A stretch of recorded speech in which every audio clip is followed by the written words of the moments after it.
Finally 7 जुलाई 1799 को लाहौर किले के दरवाजे खुलते हैं 18 साल के रंजीत सिंह के लिए। एक जमाने में उनको पंजाब का हीरो बुलाया जाता था और अब उनको शेरे पंजाब का खिताब मिलता है। वो पंजाब के महाराजा जरूर है, पर उनका बोलचाल महाराजा की तरह नहीं है। अपनी पगड़ी पर वो कोई भी रॉयल निशान नहीं लगाते। वो अपने सिंहासन की बजाय एक नॉर्मल कुर्सी पर बैठते हैं और सिक्के भी जो उन्होंने बनाए अपने राज के लिए, उस पर उनकी फोटो नहीं बल्कि गुरु नानक जी की फोटो है। वो मानते हैं कि उनकी सरकार लोगों की सरकार है, इसलिए अपने दरबार को वो दरबार खालसा जी बुलाते हैं। लोगों का ध्यान करने के लिए वो लाहौर में एक अस्पताल भी बनाते हैं जहाँ फ्री में इलाज होता है। महाराजा रंजीत सिंह जी भले ही सिख है, पर वो इंश्योर करते थे कि सभी धर्मों के लोगों को बराबर इज्जत मिले। वो मंदिर, मस्जिद और गुरुद्वारे बनाने के लिए अच्छा खासा चंदा देते थे। पंजाब के लोग उनके शासन से बहुत खुश हैं। वैसे ही रंजीत सिंह जी अपनी जमीन वापस लेने के लिए दौड़ पड़ते हैं। पूरे पंजाब में अब उनकी चर्चा हो रही है। पर जब वो अफगानों के खिलाफ लड़ाई कर रहे थे तब भंगी मिसल ने लाहौर पर कब्जा कर लिया था। पर लाहौर के लोग भंगी मिसल से खुश नहीं थे, इसलिए 1799 में लाहौर के सिख, मुस्लिम और हिंदुओं ने रंजीत सिंह जी को एक सीक्रेट लेटर भेजा कि वो चुपचाप भंगियों से उनका शहर ले लें।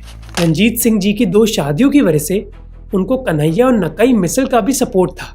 और मुहर्रम की रात जब लाहौर के लोग जश्न बना रहे तब रंजीत सिंह जी और उनकी फौज लाहौर को घेर लेती है।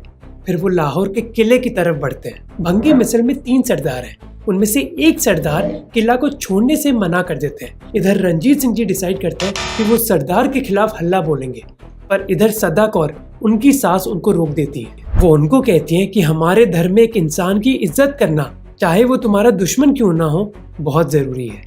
वो रंजीत सिंह जी को समझाती है कि खून खराबे से नहीं बल्कि बातचीत से लोगों का दिल जीतो। वो एक सजेशन देती है कि क्यों ना उस भंगी सरदार को एक जमीन दे दे। वो भंगी सरदार इस बात को मान जाता है और किला छोड़ देता है। फाइनली 7 जुलाई 1799 को लाहौर किले के दरवाजे खुलते हैं 18 साल के रंजीत सिंह के लिए। 12 अप्रैल 1801 को पहली बैसाखी के दिन रंजीत सिंह जी को पंजाब का महाराजा बनाया जाता है। एक जमाने में उनको पंजाब का हीरो बुलाया जाता था और अब उनको शेरे पंजाब का खिताब मिलता है। वो पंजाब के महाराजा जरूर है, पर उनका बोलचाल महाराजा की तरह नहीं है। अपनी पगड़ी पर वो कोई भी रॉयल निशान नहीं लगाते। वो अपने सिंहासन की बजाय एक नॉर्मल कुर्सी पर बैठते हैं और सिक्के भी जो उन्होंने बनाए अपने राज के लिए, उस पर उनकी फोटो नहीं बल्कि गुरु नानक जी की फोटो है। वो मानते हैं कि उनकी सरकार लोगों की सरकार है, इसलिए अपने दरबार को वो दरबार खालसा जी बुलाते हैं। लोगों का ध्यान करने के लिए वो लाहौर में एक अस्पताल भी बनाते हैं जहाँ फ्री में इलाज होता है। महाराजा रंजीत सिंह जी भले ही सिख है, पर वो इंश्योर करते थे कि सभी धर्मों के लोगों को बराबर इज्जत मिले। वो मंदिर, मस्जिद और गुरुद्वारे बनाने के लिए अच्छा खासा चंदा देते थे। पंजाब के लोग उनके शासन से बहुत खुश हैं और रंजीत सिंह चाहते हैं कि वो अपने इस एम्पायर को और बढ़ाएं। सबसे पहले वो कसूर और कांगड़ा हड़पते हैं, क्योंकि कसूर के पठान और कांगड़ा के राजपूत ने शाह जमान को सपोर्ट किया था। इसके बाद वो मुल्तान छीनते हैं अफगानों से। मुल्तान के बाद महाराजा रंजीत सिंह जी की नजर है पंजाब में सबसे जरूरी शहर पर, अमृतसर। अब अमृतसर पंजाब में भले ही सबसे बड़ा शहर ना हो, पर कमर्शियली वो बहुत जरूरी है, क्योंकि वो एक ट्रेडिंग हब है जहाँ सेंट्रल एशिया से कई व्यापारी गुजरते हैं।